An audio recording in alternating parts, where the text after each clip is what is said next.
नमस्कार प्यारे छात्रों, आप सभी का स्वागत है आपके अपने इस परिवार में।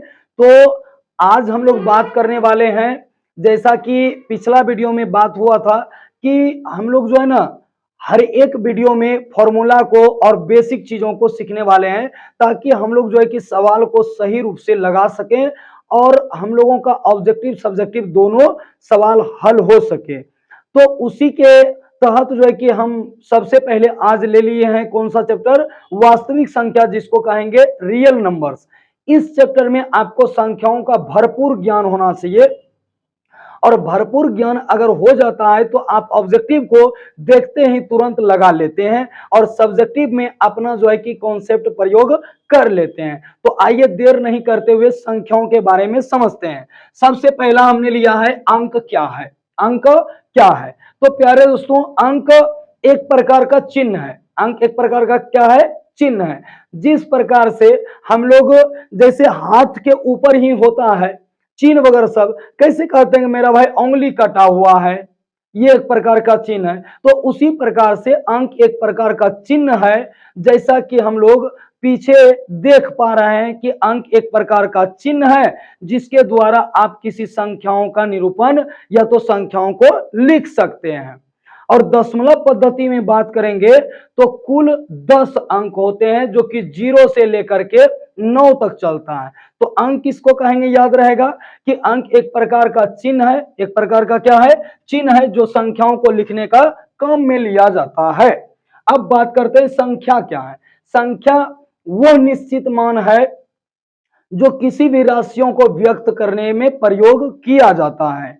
जैसे अगर हम कहेंगे 100, तो मतलब वो 100 ही हुआ, उससे 100 से कम नहीं हुआ।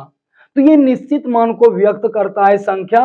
और जो है कि किसी भी प्रकार से हम लोग देखेंगे तो संख्या का निरूपण अंकों के द्वारा ही किया जाता है। आगे हमने लिया है कि वास्तविक संख्या किसको कहेंगे? तो वैसी संख्या जिसे हम एक रेखा पर प्रदर्शित कर सकें या तो रेखा पर हम लोग दर्शा सकें, उसको कहेंगे वास्तविक संख्या। उसको क्या कहेंगे? वास्तविक संख्या। जैसा कि हम लोग समझते हैं 2/3 को संख्या रेखा पर दर्शा सकते हैं, 4.5 को भी, -9 को भी, -5.6 को, अब 5√3 को भी दर्शा सकते हैं। एक बात हम लोग इसमें याद रखेंगे कि वास्तविक संख्या परिमेय और अपरिमेय संख्याओं का सम्मिलित रूप ही वास्तविक संख्या होता है। अब बात करेंगे वास्तविक संख्या कितने प्रकार के हो सकते हैं। तो वास्तविक संख्या निम्नलिखित प्रकार के होते हैं या हो सकते हैं। जैसा कि हमने पहला लिया है प्राकृतिक संख्या। प्राकृतिक संख्या का मतलब गिनती की संख्या को प्राकृतिक संख्या कहेंगे। गिनती की संख्या को प्राकृतिक संख्या कहेंगे, जिसको आप गिनते हैं। अब कोई कोई ऐसे भी सोचेगा, क्या हम लोग 4/5 को नहीं गिनते हैं? क्या नहीं गिनते हैं सर? 4/5 गिनती में नहीं लेते हैं। क्या -2 को गिनते हैं? नहीं गिनते हैं। गिनती में सिर्फ 1 2 3 4 5 6 7 8 9 10 अनंत तक इस प्रकार से लगातार लेते हैं, उसको कहेंगे गिनती की संख्या। और गिनती की संख्या को ही क्या कहेंगे? प्राकृतिक संख्या। अगला हमने लिया है पूर्ण संख्या। पूर्ण संख्या किसको कहेंगे? जो गिनती की संख्या है या जो प्राकृतिक संख्या है, उसी के समुच्चय में अगर 0 को सम्मिलित कर दिया जाए तो एक नया समुच्चय बनेगा, और उसी नए समुच्चय को हम लोग पूर्ण संख्या बोलेंगे। तो इसको हम लोग 0 से लेंगे, पूर्ण संख्या को 0 से लेंगे, और प्राकृत संख्या को 1 से लेंगे। एक बात और यहां पर ध्यान रखेंगे कि जितना भी प्राकृतिक संख्याओं का समुच्चय है वो आपका पूर्ण संख्या का समुच्चय हो सकता है, लेकिन पूर्ण संख्याओं का जो समुच्चय है वो आपका प्राकृतिक संख्याओं का समुच्चय बिल्कुल भी नहीं हो सकता है। इस बात को हम लोग ध्यान से थोड़ा रखेंगे। तो प्यारे दोस्तों, आप लोग सबसे पहले इसको नोट करने के लिए स्क्रीनशॉट ले लीजिए, उसके बाद फिर हम आगे बात करते हैं। उम्मीद करते हैं कि आप स्क्रीनशॉट ले लिए होंगे।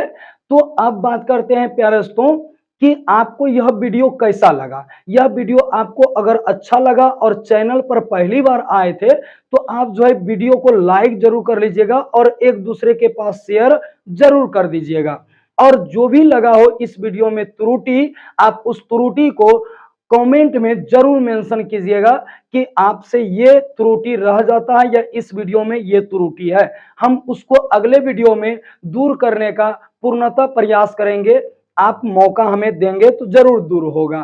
तो प्यारे दोस्तों, मिलते हैं किसी अगले वीडियो में। तब तक के लिए आपकी पढ़ाई अच्छी हो, ऐसी हम कामना करते हैं। धन्यवाद।